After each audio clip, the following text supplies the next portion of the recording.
मम वरघुराम मरकतमणिश्यामा मम वरघुराम मरकतमणिश्यामा पामरजन भीम पालितसूत्रमा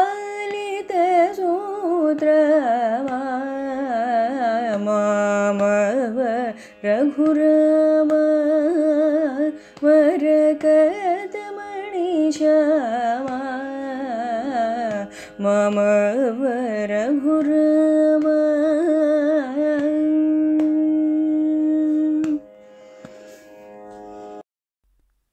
శ్రీశ్రేణు ఛానల్కి చిన్నారులందరికీ శ్రోతలందరికీ కూడాను మరొకసారి స్వాగతం.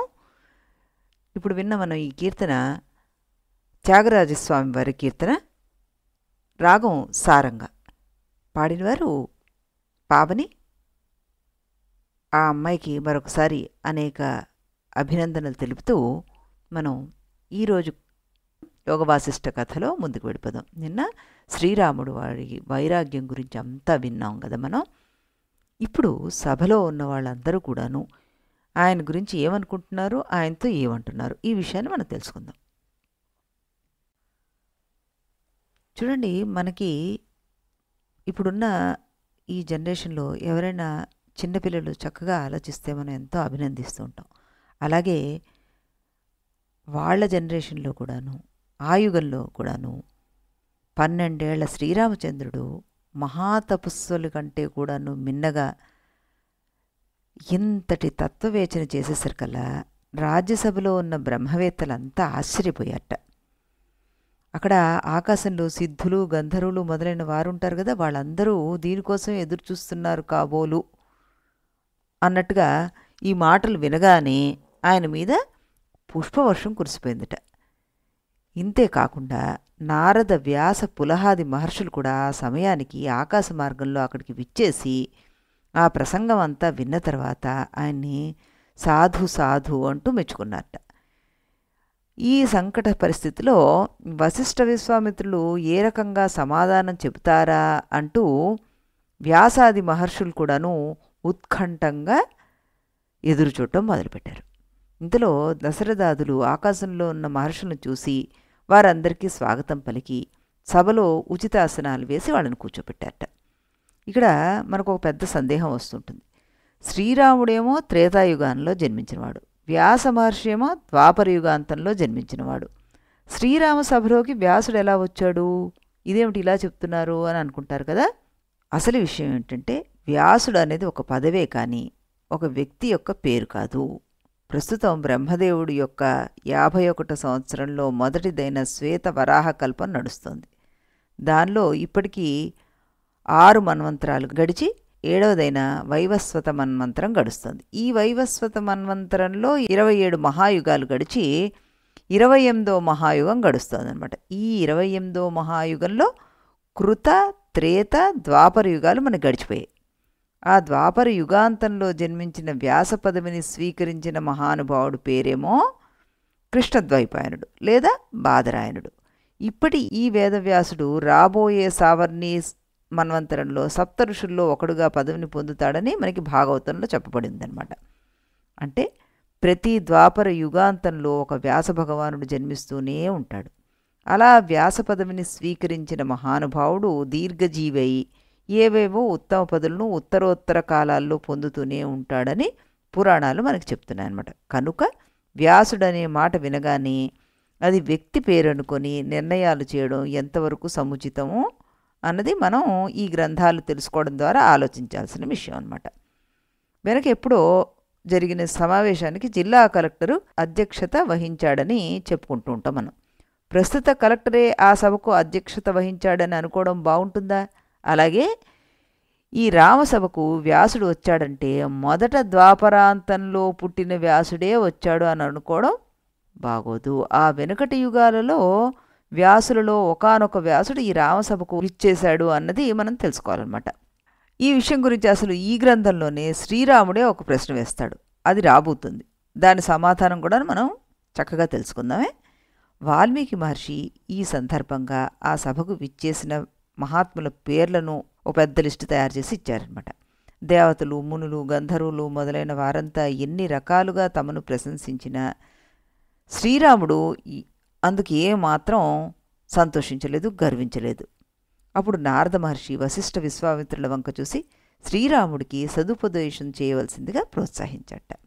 జగద్గురువైన నారద మహర్షి ప్రోత్సాహాన్ని ఆజ్ఞగా స్వీకరించి మున్ముందుగా విశ్వామిత్ర మహర్షి గారు నోరు తెరిచి శ్రీరాముడికి సమాధానం చెప్పారట. ఆ విధంగా వాల్మీకి మహర్షి తన గ్రంథంలో మొట్టమొదటిదైన వైరాగ్య ప్రకరణాన్ని ముగించి ఇక శ్రీరాముడికి ఉపదేశ రూపమైనటువంటి ఉత్తర గ్రంథానికి పీఠికగా అంటే వశిష్ఠ మహర్షి చేయబోయే ఉపదేశ రూపమైన ఉత్తర గ్రంథానికి సంబంధించిన పీఠికని ఈ విశ్వామిత్ర మహర్షి చేసిన బోధను వర్ణించారన్నమాట. ఈ బోధతోనే రెండవదైన ముముక్షు వ్యవహార ప్రకరణం అనేది మనకు ప్రారంభం అవుతుందన్నమాట. ఇంతకుముందు మనం సాధన చతుష్టయము అంటూ మనం ప్రస్తావించుకున్నాం కదా, అవేంటో ఒకసారి మనం మళ్ళీ తెలుసుకుందాం. 4 సాధనాలు ఏంటి అంటే నిత్యానిత్య వస్తువు యొక్క వివేకం ఉండడం, అంటే డిస్క్రిమినేషన్ అన్నమాట. ఇహపర భోగాల యందు విరక్తి ఉండడం అంటే నాన్ అటాచ్మెంట్, వైరాగ్యం అంటాం కదా. శమాది షట్క సంపత్తి అంటే ఇందులో శమం లాంటివి ఇంకో 6 ఉన్నాయి. ఏమిటవి? శమము, దమము, ఉపరతి, తితిక్ష, శ్రద్ధ అంటే నిశ్చలమైన నమ్మకం అన్నమాట. తర్వాత సమాధానం, ఏకాగ్రత అంటే సింగిల్ పాయింటెడ్ కాన్సన్ట్రేషన్ అంటారు కదా, అదనమాట. శమము అంటే మనకి కంట్రోల్ ఆఫ్ మైండ్, దమము అంటే దేహాన్ని మరియు ఇంద్రియాలని అదుపులో ఉంచుకోవడం అనమాట. అంటే కంట్రోల్లో ఉంచుకోవడం, కీపింగ్ ద బాడీ సెన్సెస్ని కంట్రోల్లో ఉంచుకోవడం. తర్వాత ఉపరతి అన్నారు. ఉపరతి అంటే ఇది ద్విగుణాలకు అతీతంగా ఉండడం, అంటే ఇష్టాయిష్టాలు, ప్రేమాద్వేషాలు మొదలైనవి ఉంటాయి కదా, వాటికి అతీతంగా ఉండడం అనమాట. State of mind which is above and beyond the dualities. ఈ డ్యుయాలిటీస్ మనం ఏం చెప్పుకుంటాం? జాయ్, గ్రీఫ్, లైకింగ్, డిస్లైకింగ్ ఇలాంటివన్నీ చెప్పుకుంటుంటాం. దానికి అతీతంగా ఉండడం అని. తర్వాత తితీక్ష అన్నారు. అంటే ఇది శాంతి, క్షమ, ద యాటిట్యూడ్ ఆఫ్ టాలరెన్స్ అంటాం కదా. Patience, self control, restraining and tolerance అని చెప్పుకోవచ్చు మనం. ఆ తర్వాత మనం ఏం చెప్పుకున్నాం? శ్రద్ధ, నిశ్చలమైన నమ్మకం అంటే ఫెయిత్. తర్వాత సింగిల్ పాయింటెడ్ కాన్సన్ట్రేషన్ అని చెప్పుకున్నాం. వీటన్నిటికంటే చివరి ముముక్షత్వం అంటే మోక్షం మీద గాఢమైన ఇష్టం ఉండడం అన్నమాట. ఇక ఆఖరిదైంది మోక్షమునందు మనకి గాఢమైన కోరిక ఉండడం. ఇవన్నిటినీ కలిపి మనం సాధన చతుష్టయం అంటుంటాం. అందులో శ్రీరాముడి యొక్క ఫలభోగ విరాగాన్ని, నిత్యానిత్య వస్తు వివేకాన్ని ఇవన్నీ కూడాను ఇప్పటివరకు జరిగిన వైరాగ్య ప్రకరణలో వాచ్యవృత్తితోనే వర్ణించాడు. అంటే సూటిగా బహిరంగంగా చెప్పేశారు. మరి మిగిలిన 2 సోపానాల మాట ఏంటి అంటే శమాది షట్క సంపత్తి, ముముక్షత్వాన్ని వాల్మీకి మహర్షి మరి ఎందుకు ఇక్కడ ప్రత్యేకించి వర్ణించలేదు? ఎందుకంటే వాల్మీకి వేదాంతి మాత్రమే కాదు, మహాకవి కూడా. కవికి అన్ని విషయాలు సూటిగా చెప్పే గుణం ఉండదన్నమాట. చెప్పే విషయం అందంగా చెప్పాలనే తపన ఉంటుంది. అందుకే వాల్మీకి వాటిని వ్యంగ్యవృత్తితో చెప్పాడు. అంటే వ్యంగ్యవృత్తి అంటే ఇక్కడ సజెస్టివ్గా చెప్పాడు అనమాట. రాముడు తన వైరాగ్యం అంతా చెప్పి నాకు తత్వ విషయం తెలిసేదాకా తిండి తినను, బట్ట కట్టను, చివరికి ఊపిరి కూడా ఆపేస్తాను అన్నాడు. ఈ మాటల వల్ల శ్రీరాముడికి అంతరేంద్రియ, బహిరేంద్రియ నిగ్రహాలు పరిపూర్ణంగా లభించానని తెలియడం లేదా? తెలుస్తోంది. ఇదే కదా శమాది షట్క సంపత్తి అంటే. క్రమంగా ఊపిరి కూడా ఆపేస్తాను అనడం వల్ల శ్రీరాముడికి గల మోక్షకాంక్ష ఏ స్థాయిలో ఎంత తీవ్రంగా ఉందో మనకు తెలుస్తూనే ఉంది. ఇదే ముముక్షత్వం అంటే. కనుక సాధన చతుష్టయ సంపత్తిలో గల 4 సోపానాలు ఈ శ్రీరాముడికి సంపూర్ణంగా అక్కడే లభించేశాయి. అందువల్ల ఆత్మవిద్యోపదేశం పొందే అర్హత శ్రీరాముడికి పరిపూర్ణంగా ఉందని ఈ వైరాగ్య ప్రకరణలో మనకి వాల్మీకి మహర్షి నిరూపించి చూపించారనమాట. ఇప్పుడు ఇక్కడి నుంచి మనకి 2వ ప్రకరణం మొదలవుతుందన్నమాట. ఇందులో మనం ఏం చెప్పుకుంటామంటే ఈ శుకుడి యొక్క చరిత్ర గురించి, జనక మహారాజు శుక మహర్షికి ఏ విధంగా బోధించారు, విశ్వామిత్రుని బోధ ఏంటి, వశిష్ఠోపదేశం ఏమిటి, అలాగే చిన్న చిన్న కథల్లో మనకి 3 ఆకాశాలు, సూక్ష్మత్వం అంటే ఏంటి, ఆకాశం పదార్థమే అన్నది, అది ఎలా వ్యాపించి ఉందని, మనోరాజ్యం అంటే ఏమిటి, ఇలాగా డిఫరెంట్ డిఫరెంట్ టాపిక్స్కి సంబంధించిన ఒక 82 రకాల విషయాలని మనం ఇందులో సృజిస్తాం అన్నమాట. ఇందులో మనం తెలుసుకుంటాం. కొన్ని కొన్ని చిన్న చిన్న కథలతోటి కొంత విశ్లేషణతోటి కూడినట్టువే ఉంటాయన్నమాట. ఇప్పుడు ఈ ప్రశ్నలు అడిగేసిన తర్వాత మనకి ఈ ముముక్షు వ్యవహార ప్రకరణం అన్న దాంట్లోకి మనం ఎంటర్ అయిపోతున్నాం అనమాట. అక్కడ ఏమవుతుంది, అక్కడ ఏం చెప్తున్నారు అంటే ఆత్మవిద్యోపదేశానికి కావాల్సిన అర్హతలు 4 చిట్ట చివరిది కదా ముముక్షత్వం. ఈ ముముక్షత్వం అంటే తీవ్రమైన మోక్షకాంక్ష ఉండడం అనమాట. ముముక్షువులు తమ దగ్గర ఉన్న ఈ సాధనా సంపత్తిని ఏ విధంగా ఉపయోగించుకోవాలో తెలుసుకోకపోతే వాళ్ళ దగ్గర ఉండవలసిన సంపత్తి ఎంత ఉన్నా సరే ఆత్మానుభూతి లేకుండానే తొలగిపోతూ ఉంటుంది. ప్రస్తుతం శ్రీరాముడి దగ్గర ఉన్న పరిస్థితి అదనమాట. శ్రీరాముడికి వివేచన ఉంది, ఆత్మానందంతో సమన్వయం చేసుకోవడం రావట్లేదు. కనుక ముముక్షు అయిన వాడు ఏ రకంగా వ్యవహరించాలి అనే విషయాన్ని ప్రత్యేకంగా జిజ్ఞాసుల కోసం ఉపదేశించాలని వాల్మీకి మహర్షి వారు సంకల్పించారన్నమాట. అందుకోసమే ఈ ప్రకరణ ఆయన ప్రారంభించారు. ఇక్కడ త్రేతాయుగంలో రాముడికి ద్వాపర యుగంలోని శుకుడి కథను ఎలా చెప్పారు అనే ప్రశ్నకి సమాధానం వ్యాస మహర్షి యొక్క ఆగమనం దగ్గరే మనం చెప్పుకున్నాం కదా. ప్రతి కల్పంలోనూ ప్రధాన పురుషుల జన్మలు చరిత్రలు ఇంచుమించుగా ఒకే రీతిగా ఉంటాయని పురాణ వాంగ్మయంలో మనకి విస్పష్టం చేశారనమాట పెద్దలు. అప్పటికి వ్యాసుడికి శుకుడనే పుత్రుడు ఎలా ఉన్నాడో అలాగే వెనక ద్వాపర యుగం నాటి వ్యాసుడికి కూడా శుకుడనే పుత్రుడే ఉంటాడు. ఈ చక్రం ఇలా పరిభ్రమిస్తూనే ఉంటుంది. అందువల్లే యోగ వాసిష్టంలో ఇప్పుడు చెప్పబోయే ఈ సుఖచరిత్ర పాత ద్వాపర యుగం నాటి వ్యాసపుత్రుడైన శుకుడి చరిత్ర అని మనం అవగాహన తెచ్చుకోవాలన్నమాట. అయితే ఇక్కడ సుఖచరిత్ర చెప్పడం మొదలుపెట్టారు కదా. శ్రీరాముడు తన వైరాగ్యం కలిగిన విధానం అంతా వివరించి చెప్పేసరికల్లా సభలో ఉన్న నారదాది మహర్షులంతా ఆనందపడి శ్రీరాముడికి సదుపదేశం చేయవలసిందని వీరిద్దరిని కోరడం జరిగింది కదా. విశ్వామిత్రుడు మొదటి నుంచి కూడాను కొంచెం బోళా మనిషి, భావాలను దాచుకోవడం ఆయనకు అలవాట్లేదు. ఆయనకి ఇప్పుడు శ్రీరాముడి పరిస్థితి చూసి చాలా సంతోషం వచ్చేసింట. దానికి తోడు నారదాదులు ప్రోత్సాహం కలిగేసరికల్లా ఆయన పొంగిపోయి, శ్రీరామ, విషయం అంతా నువ్వు గ్రహించేశావు. నీ పరిస్థితి ఇప్పుడు ఎలా ఉందంటే జనక మహారాజు దగ్గరికి వెళ్లే ముందు సుఖమహర్షిలాగా ఉందయ్యా.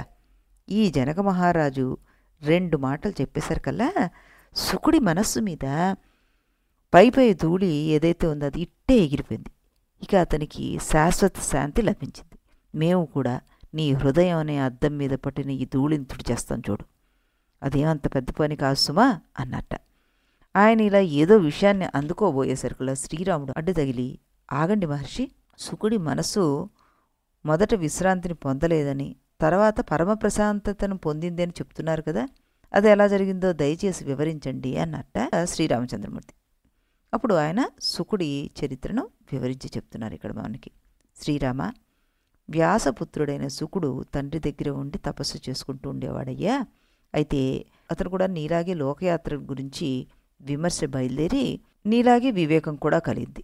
అద్భుతమైన ఈ తత్వ అవగాహన ఆయనకు వచ్చింది. తత్వం తెలిసాక ఇక తాను చెయ్యాల్సిన కర్మ కానీ కర్మల వల్ల తాను పొందాల్సిన ఫలాలు కానీ ఆయనకి ఏమీ కనిపించలేదుట. ఎవరైనా సరే పొందవలసిన ఉత్తమ తత్వజ్ఞానం ఇదే కదా. కానీ ఇక్కడే ఒక చిక్కొచ్చి పడింది. తన వివేక బలంతో తాను సాధిస్తున్న ఈ తత్వజ్ఞానం మీద ఆ కుర్రాడికి నమ్మకం కుదరలేదయ్యా. అంటే తాను తెలుసుకున్నది కరెక్ట్ ఇదేనా అన్నది నమ్మకం కుదరలే. పోనీ ఒకవేళ కుదిరినా ఇది ఎలా చెయ్యాలి అన్నది అసలు తెలియట్లేదు దానికి. ఆ కలిగిన జ్ఞానం ఏ తపస్సును చేయలేదు. మనసులో ఉన్న అపనమ్మకం ఏమిటో మరి కర్మ లేకుండా కూర్చోలేదు. ఈ సంకటంలో కొన్నాళ్ళు ఆయన కూడా నలిగిపోయారు. ఈ స్థితి వచ్చేసరికల్లా వ్యాసుడు శుకుడు ఇద్దరూ కూడాను పాంచభౌతిక దేహాలను పరిత్యజించి తేజోమయమైన దేహాలతోటి మేరు పర్వతం మీద నివసిస్తూ ఉండేవారనమాట. వ్యాస మహర్షికి గొప్ప తత్వజ్ఞుడని పేరుంది కదా. ఆయన ఎప్పుడూ తపస్సు చేస్తూ తీరిక లేకుండా ఉండేవాడు. నిజంగా తత్వజ్ఞానం కలిగిన వాడికి ఇంత తపస్సు ఎందుకు, ఏమి కోరి తండ్రి ఈ తపస్సు చేస్తున్నాడో శుకుడికే అర్థమయ్యేది కాదు. చివరికి ఒకరోజు మేరు శిఖరం మీద తండ్రి తీరిగ్గా కనిపించగానే సాష్టాంగ వందనం చేసి, నాన్నగారు, నన్ను ఒక సందేహం పట్టుకు పీడించేస్తుంది పిశాచంలాగా, దయతో తీర్చండి. మానవలోకం నుంచి బ్రహ్మలోకం వరకు ప్రతి జీవికి సంసారం అనేది ఉంది. ఈ సంసారం అసలు ఎలా పుట్టింది, ఎలా పోతోంది? ఇంతకన్నా చిక్కు ప్రశ్న మరొకటి కూడా ఉంది సుమండి. అసలు సంసారం ఎవరికి పట్టుకుంది? నా దేహానికా, నా ఇంద్రియాలకా, నా మనస్సుకా, నా ప్రాణానికా, లేక వాటి సముదాయానికా? ఇవేవీ కాకుండా నిర్వికార చిన్మాత్రానికే ఈ సంసారం పట్టుకుందా? దేనికి సంసారం పడితేనేమిటి, నాకు మాత్రం దుఃఖం పడుతుంది, ఇది పోయేలా చేయండి స్వామి అంటూ ఆయన కాళ్ళ వెళ్ళపడ్డాట. వ్యాసుడు తన కుమారునిలో కలిగిన తత్వజ్ఞానానికి చాలా సంతోషించి ఆయన మాట్లాడదలుచుకున్నాడు. కానీ ఆయన మాట్లాడదలుచుకుంటే మహాభారతంలా విస్తారంగా మాట్లాడగలడు, వద్దనుకుంటే బ్రహ్మసూత్రాల్లాగా ముక్తసరిగా కూడా చెప్పగలడు. ఇప్పుడు కొడుకుతో ఎలా మాట్లాడాలా అని కొంచెం ఆలోచించట. ఆలోచించి అటు ఇటు కాకుండా మధ్యమంగా మాట్లాడితే మంచిదనుకున్నట్ట. అప్పుడు ఆయన ఇలా చెప్పసాగారు. నాయన, నువ్వు అడిగిన ప్రశ్నల్లో ముఖ్యమైనవి 2. ఏమిటంటే, ఈ సంసారం ఎవరికి పట్టిందనేది మొదటి ప్రశ్న కదా, అది ఎలా పోతుందన్నది రెండవది. పోయే మాట తర్వాత చూద్దాం, ముందు ఎవరికి పట్టిందో ఆలోచిద్దాం. నువ్వు కూడా ఆలోచన చేసావు కదా, ఈ సంసారం నా దేహానికా, నా ఇంద్రియాలకా, నా మనస్సుకా, నా ప్రాణానికా, వాటి సముదాయానికా, లేక ఈ చిన్మాత్రలకా అంటూ అడిగావు కదా నన్ను. వీటిలో ఎవరికి సంసారం పడితే మాత్రం నీకెందుకు ఏడుపు? నీకేడుపు ఎందుకో తెలియాలంటే నువ్వెవరో తెలుసుకోవాలి, అది ఆలోచించు అన్నట్ట. ఎంత చక్కటి సమాధానం చెప్పి కొడుకుని ఆలోచించేలాగా చేశారో చూడండి ఆయన. అంటే మనం పిల్లలు అడిగిన ప్రశ్నలకి ఏ విధంగా సమాధానం చెప్తే దానిలో మరొక ఆలోచన ఇమిడి ఉంటుంది, దాంతో అది వాళ్ళ వృద్ధికి ఏ విధంగా పనికొస్తుంది అన్నది ఇక్కడ మనకి చక్కగా చూపించారు వాల్మీకి మహర్షి. ఈ దేహం నువ్వు అయ్యే అవకాశం ఉందా? ఉంది. ఈ దేహానికి దెబ్బ తగిలితే నీకే కదా బాధ కలుగుతుంది. కానీ బాగా పరిశీలించి చూస్తే ఈ దేహం నేనే అనుకునేందుకు కూడా వీల్లేదు. ఎలాగంటావా? ఒక్కోసారి నువ్వు ఇది నా దేహం అని వ్యవహరిస్తావు, ఇది నా ఇల్లు అన్నప్పుడు నేను వేరు, ఇల్లు వేరు అని స్పష్టంగా తెలుస్తోంది. ఇది నా పుస్తకం అన్నప్పుడు నేను వేరు, పుస్తకం వేరు, 2 ఒకటి కాదు కదా. అలాగే ఇది నా దేహం అని మనం అంటున్నాం కనుక నేను దేహం ఒకటయ్యే అవకాశం లేదు. మరో కారణం కూడా ఉందయ్యోయ్. లోకంలో దేన్నైనా చూస్తున్నావు అంటే ఆ దృశ్యం నీకంటే వేరేది, అంటే నువ్వు కానటువంటిది కదా. అలా అనడంలో సందేహం ఏం లేదు కదా. నువ్వు ఆ చెట్టును చూస్తున్నావు, ఆ చెట్టు దృశ్యం, నువ్వు ద్రష్ట, అంటే అదేమో కనబడేది, నువ్వు చూస్తున్నవాడివి. ఈ చెట్టు నువ్వు ఒకటవుతారా? కారు కదా. చూడబడే ఈ దేహం దృశ్యమవుతుంది, చూసే నువ్వు ద్రష్టవవుతావు. ద్రష్ట దృశ్యం ఒకటి కావు కదా. అందుచేత నువ్వు దేహం కావడానికి వీలు లేదు. ఈ దేహంలో నేను కలిసిపోయి ఉన్నానంటావేమో. అలా అన్నావంటే ఆ దేహం వేరు, నేను వేరు అని ఒప్పుకున్నట్టే. ఒక ఉదాహరణ చెప్తా విను. అడవిలో వేసవి కాలంలో 2 చెట్టు కొమ్మలు రాసుకున్నాయి. మనం తరచుగా ఆ దృశ్యాన్ని చూస్తూనే ఉంటాం. అక్కడ ఉన్న 2 కొమ్మలు ఒకదానికొకటి తగులుకొని నిప్పు వస్తుంది. ఆ నిప్పు ఎక్కడి నుంచి వచ్చింది మరి? ఆ కొమ్మల ఘర్షణ వల్ల వేడి పుట్టి నిప్పు వచ్చిందంటాం. నిప్పన్నా వేడన్నా ఒకటే కదా. ఆ వేడి ఎలా వచ్చిందనే కదా మన ప్రశ్న. ప్రపంచంలో ఏ వస్తువు శూన్యంలోంచి ఊడిపడదు. ఒక మట్టి ముద్దలోంచి కుండ వచ్చిందంటే కుండగా మారే స్వభావం ఆ మట్టి ముద్దలోనే స్వతహాగా ఉందని తెలుసుకోవాలి. అలాగే కొమ్మల రాపిడి వలన అగ్ని పుట్టిందంటే ఆ అగ్ని ఆ కొమ్మల్లో అంతర్లీనంగా ఉంది అని మొదటి నుంచి మనం గ్రహించాలన్నమాట. కొమ్మల్లో అంతర్లీనంగా ఉన్న రాపిడి అనే ప్రక్రియ వల్ల అది బహిర్గతం అవుతుంది.